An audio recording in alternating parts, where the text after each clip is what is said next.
This is Pahuja Law Academy and I am Sumedha Maheshwari. Today I am going to discuss with you the important provisions for the Negotiable Instruments Act 1881 from the point of view of Rajasthan Judicial Services main examination. जी हाँ, RJS के लिए chapter 17 जो है NIA का वो important है, वही सिर्फ और सिर्फ पूछा जाता है। तो आपको पूरा जो एनआईए का एक्ट है वो पूरा रेफर करने की ज़रूरत नहीं है, सिर्फ और सिर्फ चैप्टर 17 को अगर अच्छी तरह से प्रिपेयर कर लें तो एनआईए में फुल मार्क्स स्कोर किए जा सकते हैं। So let's see what are the important sections for NIA. The first section on our list is of course section 138 जो बात करता है dishonor of check for insufficiency of funds etc. in the account।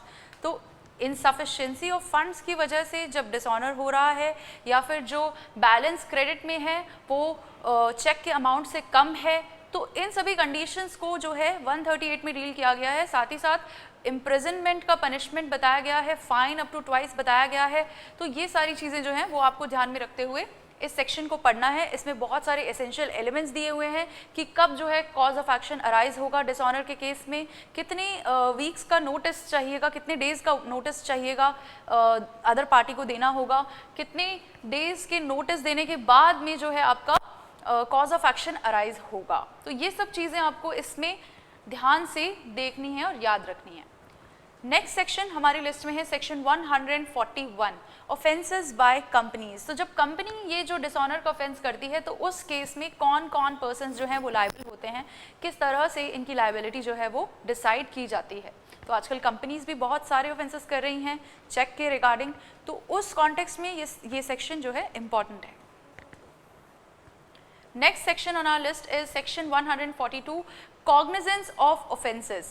142 जो है वो बात करता है कि किस तरह कॉग्निजेंस ली जाएगी 138 के ऑफेंस की, कौन कौन से मजिस्ट्रेट्स हैं जो एम्पावर्ड हैं कॉग्निजेंस लेने के लिए, कॉग्निजेंस किस तरह की कंप्लेंट पे ली जाएगी और कितना जो है कॉज ऑफ एक्शन कहाँ अराइज होता है, और जो लोकल जुरिस्डिक्शन है साथ ही साथ वो एनआईए के कंप्लेंट्स का क्या रहेगा, लोकल जुरिस्डिक्शन भी यहीं पे डिस्कस किया गया है। तो ये सेक्शन बहुत बहुत इंपॉर्टेंट है। It is one of the most important sections from NIA. Next section on our list is section 143 power of court to try cases summarily. इसमें बताया गया है कि कौन से मजिस्ट्रेट्स हैं जो इन केसेस को समरली ट्राई कर सकते हैं, जो 138 में कोर्ट के सामने आते हैं। और इसमें यह भी बताया गया कि 1 ईयर से ज़्यादा का इम्प्रिजनमेंट दे सकते हैं, जो कि यूजुअली समरी केसेस में सीआरपीसी में नहीं दिया जाता। तो यहाँ पर जो समरी प्रोसीजर है वो सीआरपीसी से थोड़ा हटके है। और साथ ही ये भी कहा गया है कि जब कोर्ट चाहे कुछ डिज़ायरेबल रीजंस के लिए कोर्ट को लगे कि इस ट्रायल को समरी से कन्वर्ट करके नॉर्मल ट्रायल में कंडक्ट कर देना चाहिए, कन्वर्ट करना चाहिए, तब वो भी किया जा सकता है। तो उस कॉन्टेक्स्ट में ये सेक्शन भी बहुत ज़्यादा इम्पॉर्टेंट है। The next section on our list is section 143A power to direct interim compensation।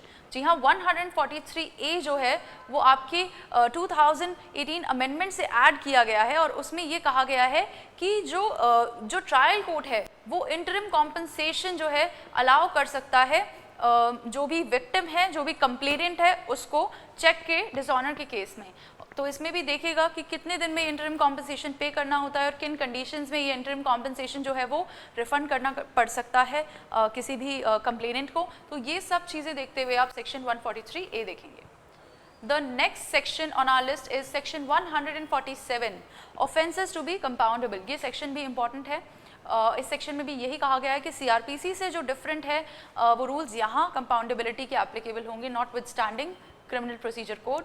तो यहाँ पर जो ऑफेंस आपका 138 का आप देख रहे हैं या फिर जो कंपनीज करती हैं जो लायबल होती हैं 141 में, वो ऑफेंसेस क्या हैं, कंपाउंडेबल ऑफेंसेस हैं। तो वो चीज़ उस कॉन्टेक्स्ट में पढ़िएगा।